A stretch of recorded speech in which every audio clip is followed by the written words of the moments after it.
جعلی بھائی اینڈ پہ ایک ریکویسٹ ہے چھوٹی سی، اور ساتھ میں ایک چھوٹا سا اسی کے اندر سے سوال بھی ہے کہ یہ جو آپ پہ مرڈر تھرڈ ٹائم ہوا ہے، ایک تو ہم سب اسٹوڈنٹ ہمیں پتہ ہے کہ یار آپ کی زندگی ہمارے لیے بڑی امپورٹنٹ ہے آج کے دور میں، اور یہ صرف ہم پہ نہیں ہے، فرقہ کو آپ نہیں بدلنا ہے. ہاں بدل رہے ہیں الحمد بدل گیا آلموسٹ، لیکن پھر بھی ابھی آپ کی زندگی مزید ہمیں ضرورت ہے اس کی، تو آپ اس پہ تھوڑی سی سیکیورٹی کو مزید بہتر کر سکتے ہیں اور اس پہ تھوڑا سا فوکس کریں. جی سیکیورٹی بہتر ہے تو وہ بندہ تھانے میں ہے نا. الحمدللہ جذباتی باتیں تو نہ کریں. ہم نے اپنی سیکیورٹی کے جو میئرز ہیں وہ کیمرے میں تو نہیں بتانے، سیکیورٹی لیک ہو جائے گی. ٹھیک ہے، آپ کے لیے اتنا ہی کافی ہے کہ اس بندے کو پکڑ لیا گیا. اگر ہاں پہلی 2 دفعہ آپ یہ بات کر سکتے تھے کہ چیپلی کس طرح اس طرح بندہ پہنچا، اب تو میرے بھائی اس کو باہر ہی پکڑ لیا گیا، اور باقی جو کچھ ہوا اور کون کون سے علماء اپنی ضمانتیں کراتے پھر رہے ہیں تو وہ آپ کے سامنے، تو آپ بے فکر ہیں انشاءاللہ. اور آپ دعاؤں میں بھی یاد رکھیں، اور اس چیز کو موضوع بحث لائے ہی نہ کریں یار، چھوڑ دیں. یہاں جو دار ارکم میں لوگ بیٹھے ہوئے ہیں نا، میری سیکیورٹی کے والے سے وہ آپ سے زیادہ، یا دنیا میں بیٹھے ہوئے کسی بھی میرے سے محبت کرنے والے سے زیادہ کانشیس ہے. آپ لوگوں کی محبت میرے ساتھ ویڈیوز کی حد تک ہے، لیکن جو میری صحبت میں رہنے والے لوگ ہیں نا، ان کی میرے ساتھ جذباتی ایفیلیشن ہے.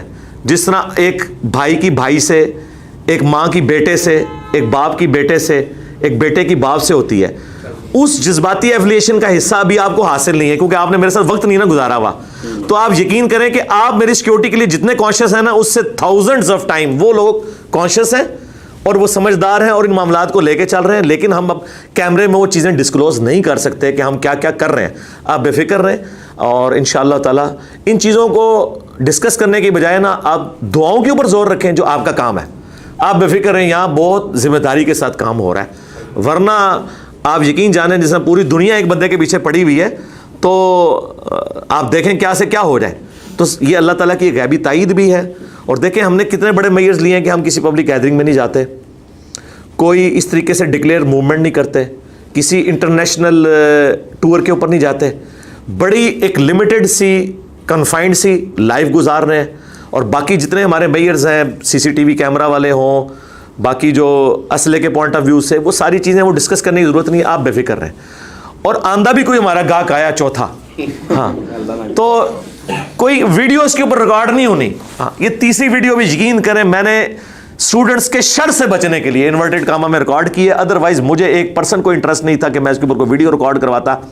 اور اب چوتھی دفعہ اگر کوئی گاہک آیا تو ویڈیو بھی ریکارڈ نہیں ہونی ہے.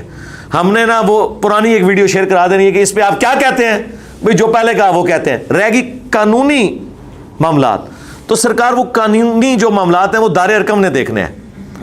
جی اس کی یہ دیکھیں، جنگ قادسیہ اور یرموک میں جو فوجی جنگیں لڑ رہے ہیں، یا ایون ان کے جو کمانڈر بھی ہیں، انہوں نے یہ نہیں دیکھنا کہ مسجد نبوی میں بیٹھ کے امیر المومنین نے کیا ڈیسیژن کیا اور کیا مشورہ ہوا، اس کا اینڈ رزلٹ کیا نکلا. انہوں نے بس اس کو فالو کرنا ہے کہ بھئی آپ پیچھے سے ڈیسیژن یہ آیا ہے، آپ نے یہ کرنا ہے، یہ ہو رہا ہے. وہاں پہ تھنک ٹینکس بیٹھے ہوئے ہیں، اس طرح یہاں پہ بھی دار ارکم میں جیلم میں تھنک ٹینکس بیٹھے ہوئے ہیں جو اپنے ایکسپرٹ لوگوں کے ساتھ رابطہ کرتے ہیں، چاہے وہ ججز ہوں، وکلاء ہوں، ہر فیلڈ کے لوگوں کے ساتھ ہم پورا کنسنسس کے ساتھ ڈسکشن کر کے باقاعدہ ان کے گروپس بنے ہوئے ہیں. یہ ظاہر ہے ہم نے پبلک کو تو نہیں بتانا. میں نے مطلب کوئی ہمدردی لینی ہے کہ میں آگے اب کیمرے کے سامنے رونا شروع کر دوں کہ یہ ہو گیا میرے ساتھ. میں تو رونے والا نہیں ہوں، میں تو رلانے والا ہوں اہل بیت کے دشمنوں کو، قرآن و سنت کے دشمنوں کو. ہم تو رونے والے ہے ہی نہیں ہیں. میں نے کیوں ہمدردیاں سمیٹنی ہے کہ میں نے آگے جناب ویڈیو ریکارڈ کروانی ہے میرے نال ہو گیا جی نا.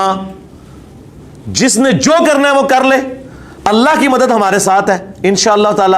اللہ تعالیٰ نے اس حق کو غالب کرنا ہے، اور الحمدللہ سلیبس کے طور پر کر دیا. الحمدللہ قرآن تفسیر ریکارڈ ہو گئی، اختلافی موضوعات ریکارڈ ہو گئے، اب تو ویلیو ایڈیشن ہو رہی ہے. تو انشاءاللہ یہ معاملات آگے چل رہے ہیں. آپ بے فکر رہیں. میری زندگی کے ہونے یا نہ ہونے سے اس کا تعلق نہیں، لیکن ظاہر ہے کہ لوگوں کی ایک محبت ایفیلیشن ہے.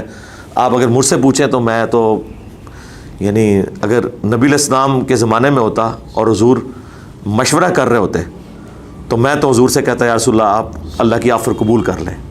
وہ بخاری مسلم میں ہے نا، ہر نبی کو آفر دی جاتی ہے مرنے سے پہلے کہ چاہے تو ہمیشہ کے لیے امت میں زندہ رہے، چاہے آخرت اڈاپٹ کرے. تو میں تو حضور کو یہ مشورہ کہتا کہ سرکار خود ہی رہیں آپ، تاکہ فرقے بنے ہی نہ. لیکن اللہ کی مشیت کچھ اور تھی.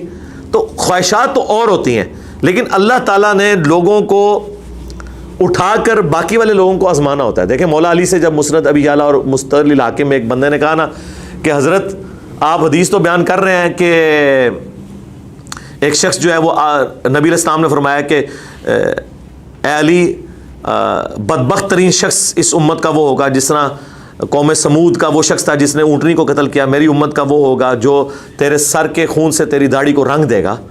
تو آپ یہ تو بیان کر رہے ہیں, تو حضرت جب آپ کو یہ پتہ ہے تو آپ پہلے ہی ہمیں بتا دینا کہ آپ کے بعد خلیفہ کون ہوگا. تو انہوں نے کہا کہ یہ بار میں نہیں اٹھاؤں گا, میں اللہ کے پاس جاؤں گا, میں اللہ سے امید کرتا ہوں اگر تمہارے حق میں کوئی خیر لکھی ہوئی ہے تو تمہیں کوئی بہترین حکمران دے دے گا, اور اگر تمہارے لیے اللہ نے یہ آزمائش بنا دی ہوئی ہے تو ظاہر ہے اس کی آزمائش کو میں ٹالنے والا نہیں ہوں. تو حضرت علی نے اپنا نائب کسی کو نہیں بنایا. اور ایک روایت حاکم کی اس میں آتا ہے کہ میں تمہیں ویسے ہی چھوڑوں گا جیسا کہ رسول اللہ نے چھوڑا تھا اور صحابہ کرام نے ابو بکر کو چن لیا, میں بھی تمہیں اسی طرح چھوڑ کے جاؤں گا, تمہیں جو بہتر لگے اسے چن لینا. تو اسی طریقے سے ہم بھی یہ کہتے ہیں کہ یار یہ اللہ نے ڈیسائیڈ کرنا ہوتا ہے. مولانا مودودی نے سوچا تھا کہ میری لیگیسی کو ڈاکٹر اسرار آگے لے کے چلیں گے اور مولانا اسحاق صاحب آگے لے کے چلیں گے. ان کی پوری جماعت میں لاکھوں لوگوں میں ایک مولانا اسحاق اور ڈاکٹر اسرار نہیں پیدا ہوا, لیگیسی وہ لے کے چلے. مولانا اسحاق صاحب نے کبھی سوچا بھی تھا کہ ان کی لیگیسی اہل بیت کے دفاع پہ وہ ہمارے پلیٹ فارم سے چلے گی؟ یہ کسی نے نہیں سوچا ہوتا. اللہ نے اپنے بندے اٹھانے ہوتے ہیں اور آندہ بھی اللہ تعالیٰ اٹھائے گا. یہ اللہ تعالیٰ کی ذمہ داری ہے اور اتنی مشکل ذمہ داری آپ اپنے کندھوں پہ نہ لیں, یہ اللہ کے پاس ہی رہنے دیں, وہ اپنے بندے خود اٹھائے گا انشاءاللہ. اچھا علی بھائی, یہ 3 دفعہ ایکٹیویٹی ہو جانا, یہ چھوٹا سوال اس کے اندر سے جو تھا, 3 دفعہ اتنی بڑی ایکٹیویٹی ہو جانا, یہ کون سی ایسی چیز ہے جو آپ کے اعصاب کو اتنا مضبوط کرتی ہے کہ آپ اس سے ڈرے بغیر پھر ویسے کہ اسی جوش و جذبے سے وہی چیزیں بیان کرتے ہیں؟ ہمیں بھی بتائیں تاکہ ہمیں بھی موٹیویشن آئے. ہم تو میرے بھائی کسی اسٹوڈنٹ سے ایکسپیکٹ ہی نہیں کرتے کہ وہ اس طرح کی کوئی دلیری دکھانے کی کوشش کرے.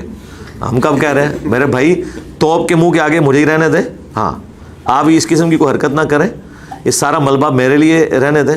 جس بندے کی جتنی کمپیٹنسی کیپیسٹی ہوتی ہے نا اس کے مطابق اللہ تعالیٰ اس کو اٹھاتا ہے.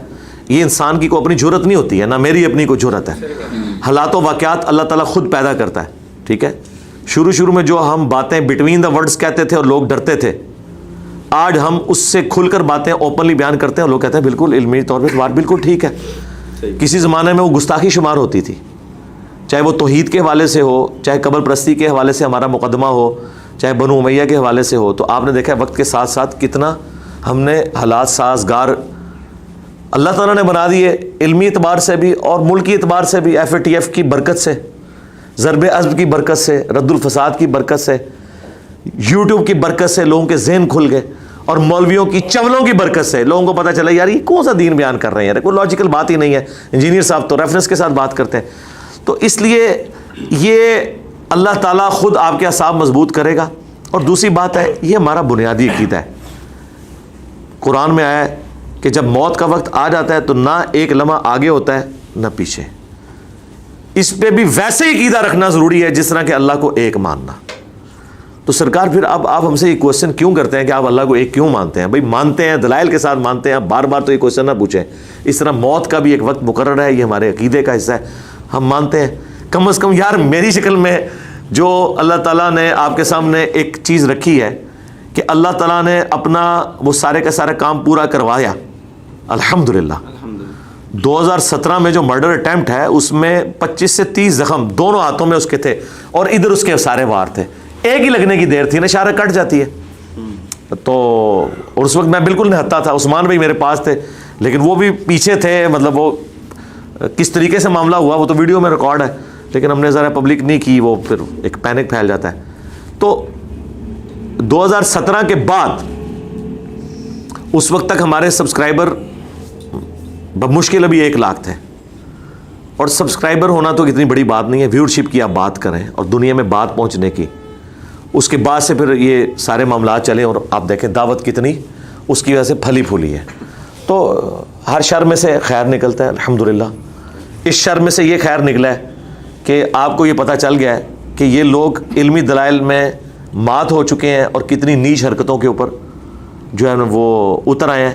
ویڈیوز میں تو کہتے ہیں ایکسٹرا جوڈیشل ایکٹیویٹیز کرنا حرام ہے, جو میں کہتا ہوں کہ ان کا ویڈیو پہ ایمان کچھ اور ہوتا ہے, پبلک میں اور ہوتا ہے. اور اندر خانے کچھ اور ہوتا ہے، وہ آپ کے سامنے آ گیا. تو انشاءاللہ تعالیٰ جس نے بھی جو کیا ہے ہم اسے قانون کے دائرے میں لے کے آئیں گے. میں تو اس سے اگلی بات کرتا ہوں، جو ایکٹیویٹیز میں یوز ہوئے میں تو ان کو قابل رحم سمجھتا ہوں. اب ہم ان کے ہینڈلرز کو پکڑیں گے جو یہ چھوٹے بچوں کو ورگلاتے ہیں. ان کو انشاءاللہ ہم وعدہ معاف گواہ بنائیں گے کہ ٹھیک ہے یار ہمارا تمہارے کوئی نہیں، تمہیں تو خراب کیا انہوں نے. اب وہ ادھر ہی معافی مانگنے پہ آ گیا تھا. وہ عشق فرقہ کتنا اجاگر تھا کہ میں پھانسی کے پھندے کو چوم لوں گا، لکھ کے لایا ہوا تھا. چومنا کیا تھا ادھر ہی اس کو اندازہ ہو گیا. اور ابھی تو کتنے دنوں سے وہ جیل کے اندر ہے، اس کو اندازہ ہو گیا ہوگا. آپ کو کبھی جیل کا وزٹ کروا دیا جائے نا، 24 گھنٹے گزارنا مشکل ہو جاتی ہیں. میں وہ اگر نقشہ بیان کروں نا تو آپ کہیں گے کہ دنیا میں سب سے کوئی بری جگہ ہو سکتی ہے نا تو یہ ہو سکتی ہے. وہاں جا کے بڑوں کا عشق فرقہ نکل جاتا ہے. ہاں تو کئی لوگوں کا تو ادھر ہی نکل جاتا ہے اللہ کے فضل سے.